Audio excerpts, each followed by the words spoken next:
Well, Microsoft says 26H1 is based on a different Another Windows 11 update just got pulled from the servers. Again, not patched, not delayed, pulled. And before you call that a one-off, understand this. In 2025 alone, Microsoft has confirmed over 20 critical update failures. Audio drivers destroyed, webcams killed dead, gaming performance dropping by 50% after routine patches, systems locked inside boot loops with the only fix being a full reinstall. Millions of machines hit at the same time. This is not bad luck. This is the result of choices Microsoft made and kept making. But nothing prepared the world for what happened on March 12, 2025. At 2 a.m. Pacific Time, Microsoft pushed a mandatory security update called KB50344441 to Windows Update servers. Users could not skip it, could not delay it beyond a few days. Windows downloaded and installed it automatically while people slept. By 8 a.m. Eastern, IT help desks across the country were drowning in calls. Within 48 hours, 8.7 million PCs worldwide stopped booting. Blue screen of death. Boot loops. Total system failure. $14 billion in economic damage in the first week alone. Thomas Brennan, IT director for a 400-person law firm in Chicago, arrived at his office at 7:30 a.m. to 47 missed calls. Every single computer in the building was dead. He called Microsoft support. Wait time was 6 hours. By noon the entire firm was shut down. Lawyers could not access case files. The firm bills $2.3 million per day. They were losing $95,000 every single hour because Microsoft broke their computers. At Memorial Hospital in Dallas, 847 beds, 60% of workstations would not boot. Nurses could not access patient medications. Doctors could not see lab results. 3 surgeries were delayed because staff could not verify patient allergies or check drug interactions. British Airways cancelled 340 flights. 15,000 passengers stranded at Heathrow. Deutsche Bank shut down 420 branches across Germany. ATMs offline. Toyota halted production at 7 factories, sent 14,000 workers home, and lost an estimated 4.2 billion yen per day. Now here is where it goes from disaster to criminal. Internal documents leaked to The Verge on March 14 showed that Microsoft's own quality assurance team tested KB50344441 on 1,000 machines before release. 118 of them failed to boot. That is an 11.8% failure rate. The QA team flagged it as critical and recommended the update be pulled. Management's documented response was 3 words: accept the risk. They knew 1 in 8 computers would break. They pushed it anyway. Microsoft then waited 36 hours before issuing any fix. And when they finally did, their official solution required users to create a bootable USB drive on a working computer, boot the broken machine from it, open command prompt, and run a series of complex manual commands. For 8.7 million computers. Sarah Rise, a senior engineer on Microsoft's Windows Update team, resigned on March 15 in protest and told The Verge the internal culture had become simple: ship now, fix later. To understand why this keeps happening, you have to look at what is going on inside Microsoft right now. Satya Nadella committed over $25 billion to AI infrastructure and needed something visible to show investors. So instead of fixing broken audio drivers, Microsoft built Copilot into Notepad. Instead of resolving the boot loop problem, they added AI suggestions to the Photos app. 2 teams exist inside the Windows division right now. One trying to stabilize the operating system, one cramming AI into every corner of it regardless of whether it makes sense. They are in direct conflict. The AI team is winning. And the result of that war is a slower, heavier, less stable operating system. The actual user adoption number for Copilot after all of that: 3% of Microsoft's own Office 365 users chose to use it voluntarily. $25 billion spent. 3% adoption. Then came Microsoft Recall, a feature built into Windows 11 that takes a screenshot of your screen every few seconds and stores everything in a searchable archive. Every document, every website, every private message, every banking session, every image, captured continuously and indexed. The first version stored all of this in plain, unencrypted text, readable by any malware or anyone with access to the machine. The UK's Information Commissioner's Office opened a formal investigation. Third-party developers built tools specifically to block a feature that came bundled with an operating system people paid for. Microsoft delayed the rollout, added encryption, made it opt-in, then quietly resumed pushing it to Copilot Plus machines once the noise settled. The feature was never killed. The market has made its decision. Between October and December 2025, Windows 11 market share dropped 5% in just 2 months. Windows 10, officially dead, no security patches, no support, actually gained users during that same period. People chose a known security risk over Microsoft's active flagship product. Germany banned Microsoft Office formats from all government documents nationwide. Schleswig-Holstein migrated 30,000 government employees off Windows entirely onto Linux-based systems. France, Denmark, and multiple other European governments followed. Linux has now crossed 5% of the US desktop market for the first time ever.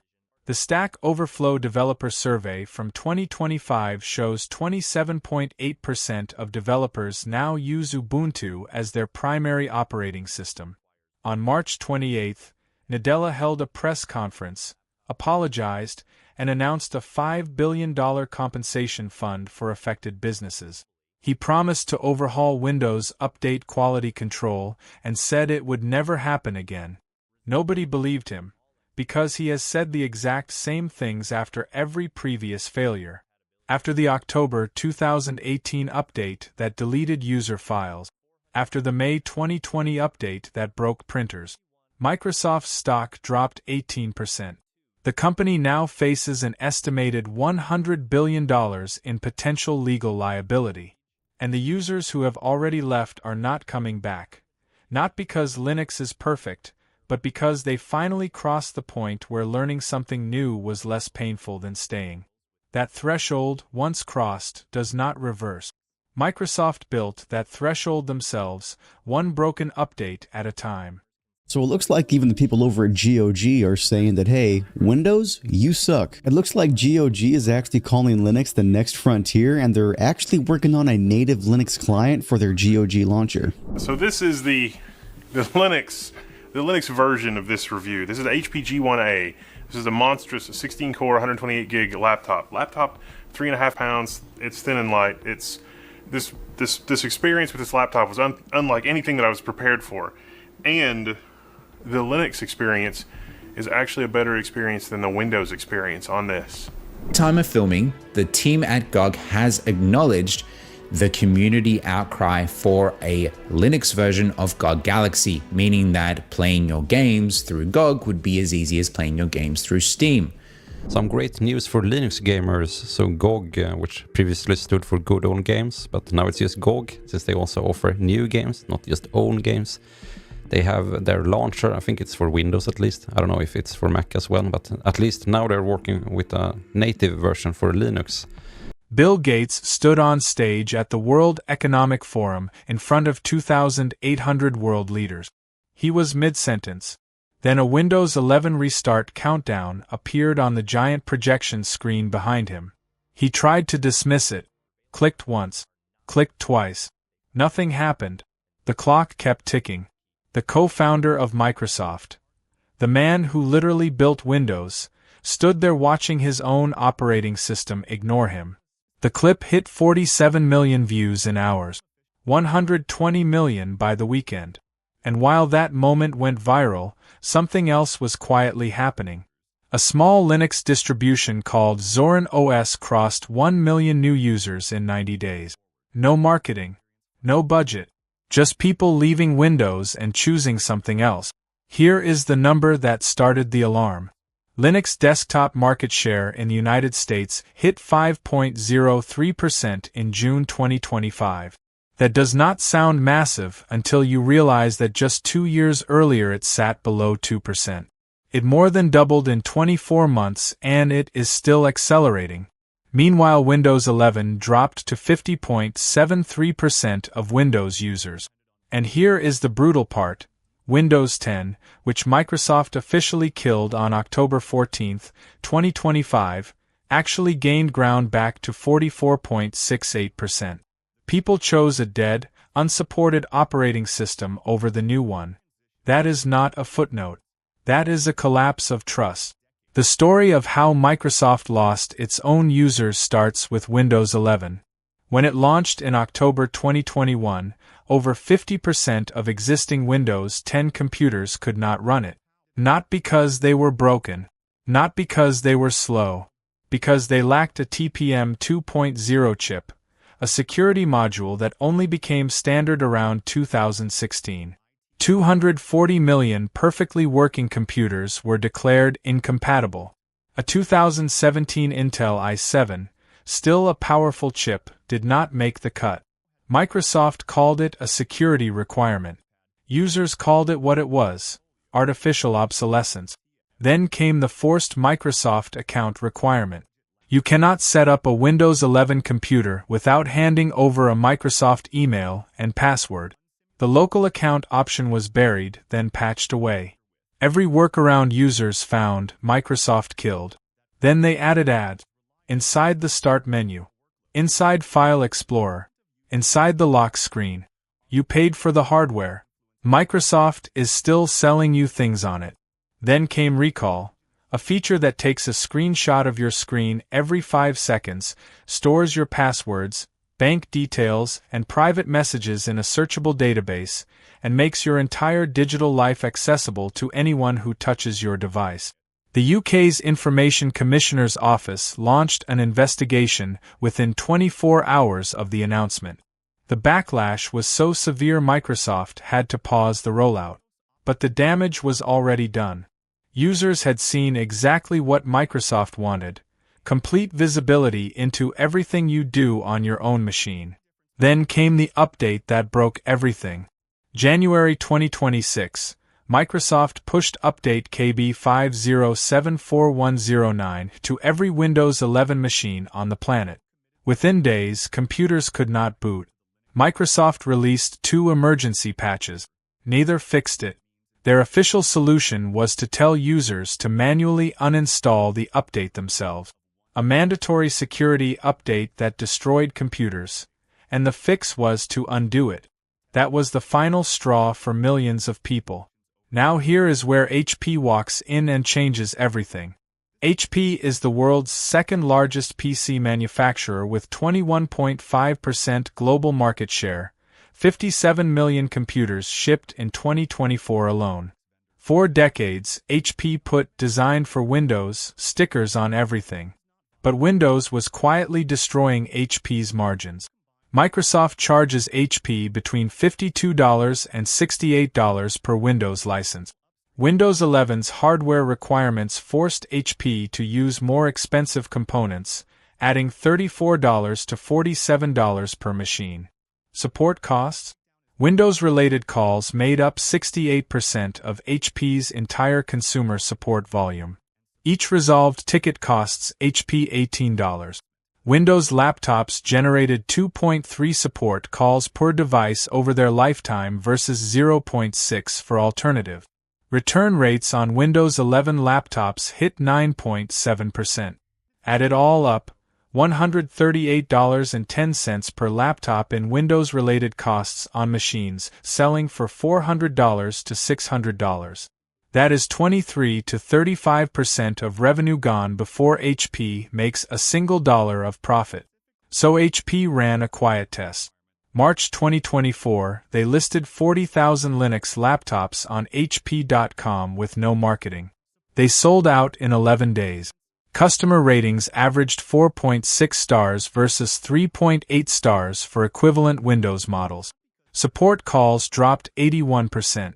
Return rate collapsed from 9.7% to 1.8%. Margins on Linux laptops were 127% higher than Windows equivalent. HP expanded the pilot.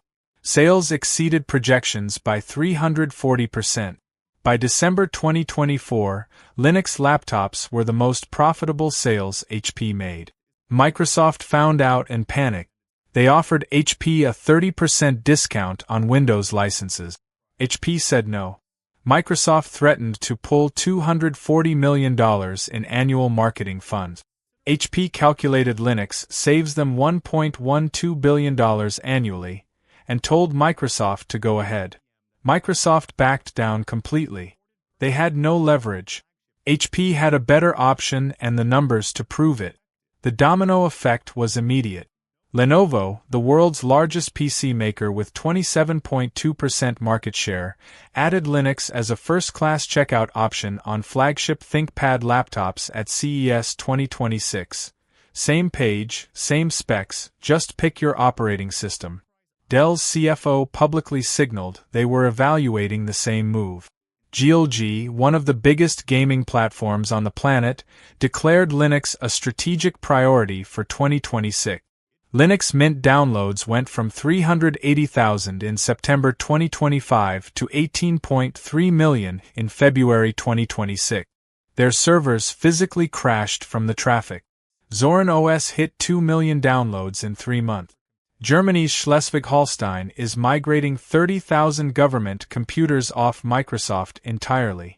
France's National Gendarmerie already runs 103,000 machines on Linux with a 40% reduction in total cost.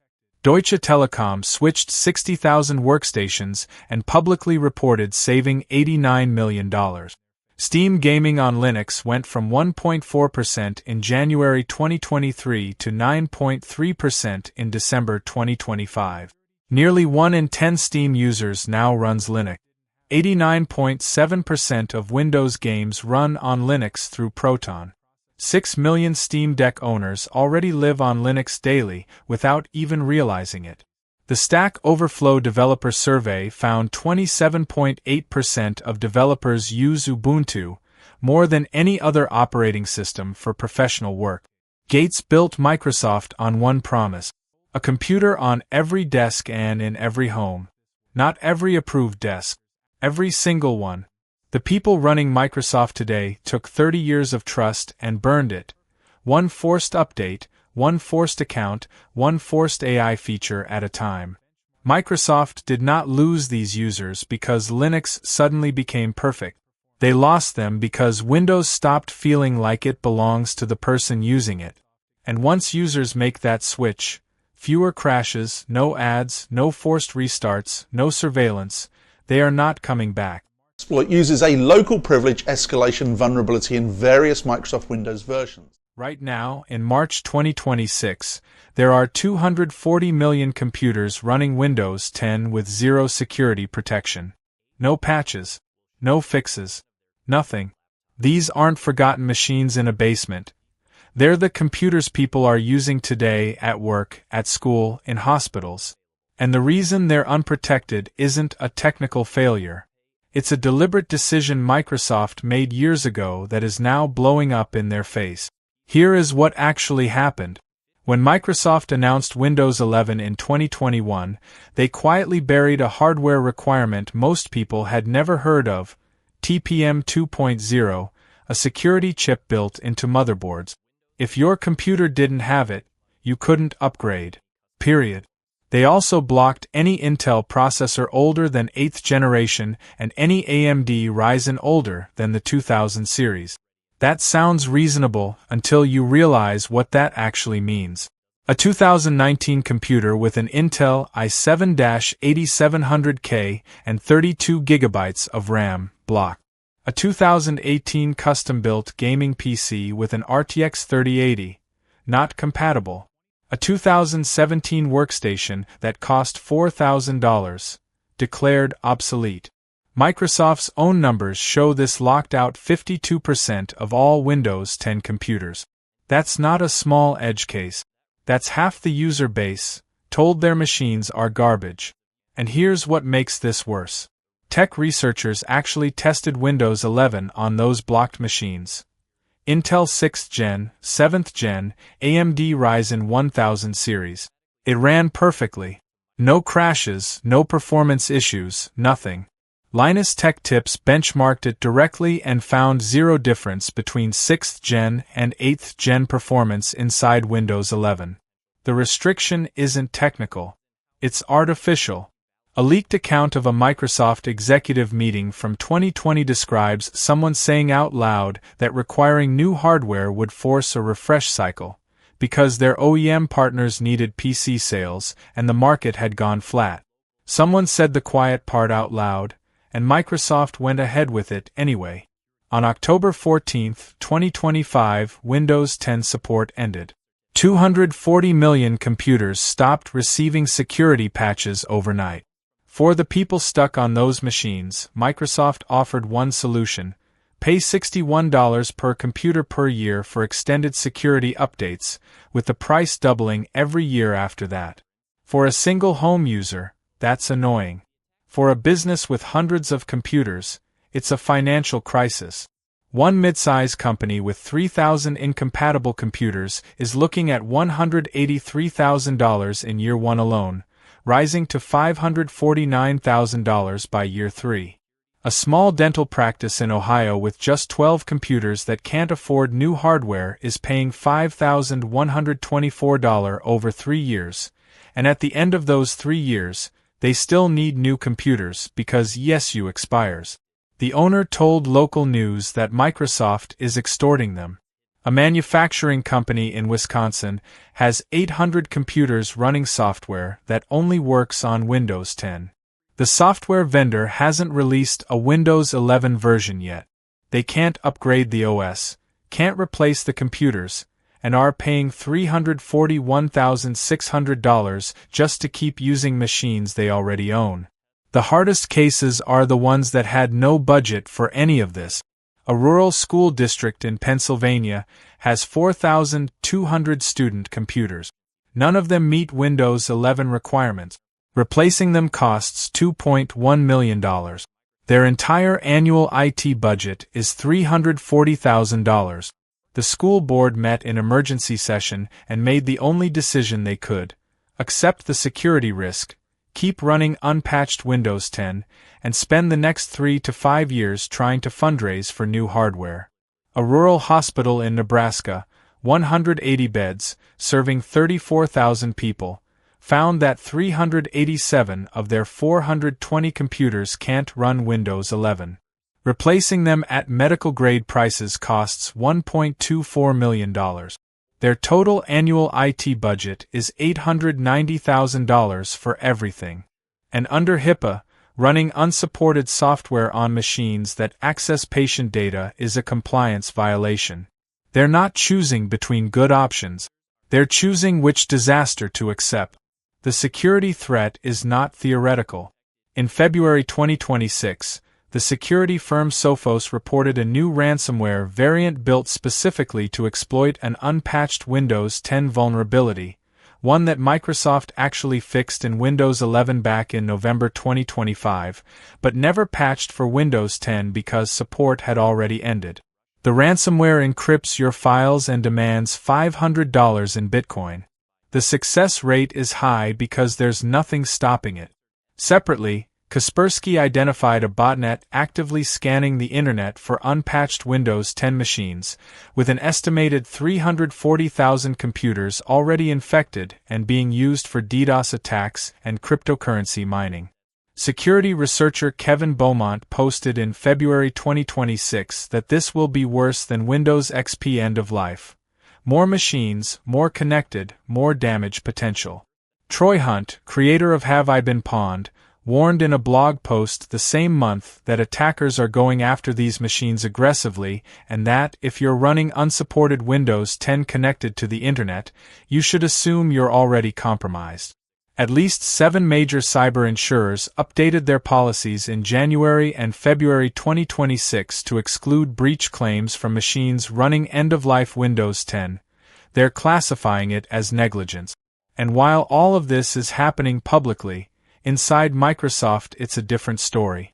Leaked internal emails dated February 8, 2026 show the Windows division head ordering coordinated messaging to counter the backlash. The marketing team flagged that public perception is Microsoft abandoned 240 million users with working computers.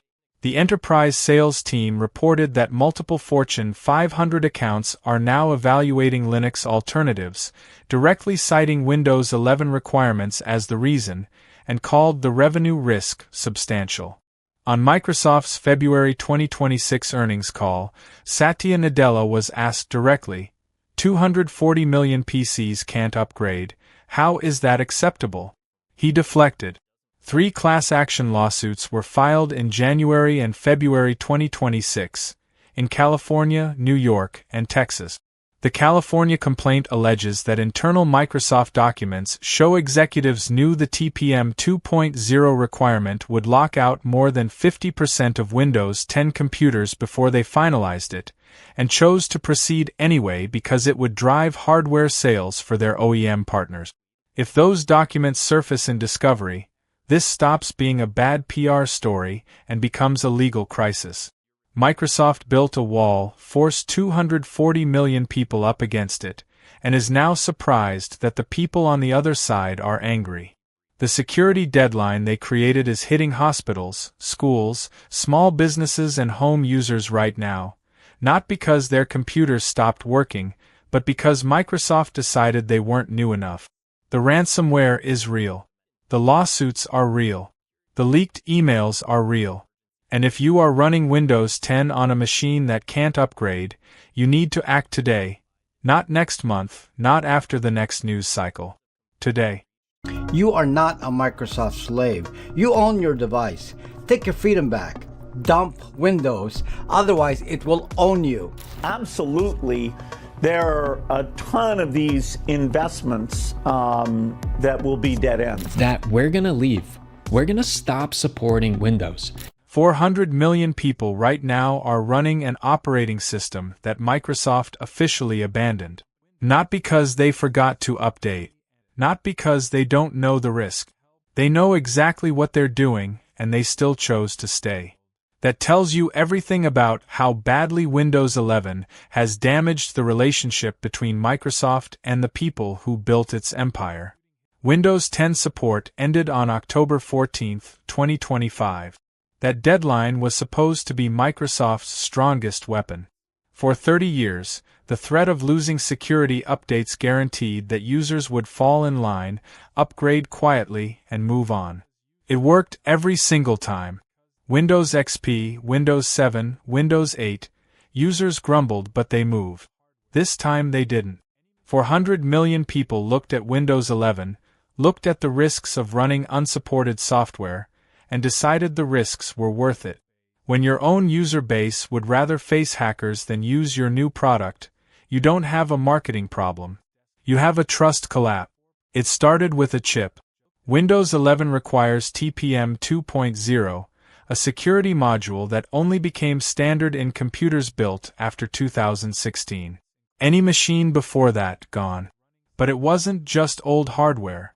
Perfectly capable computers built between 2016 and 2019, machines running Adobe Creative Suite, handling business accounting, playing modern games without a single issue, were suddenly labeled obsolete overnight. Microsoft's own data showed that 52% of Windows 10 devices couldn't meet the new requirement. They locked out half their own user base and called it a security upgrade. Small business owners were told to spend $15,000 to $20,000 replacing office equipment that worked perfectly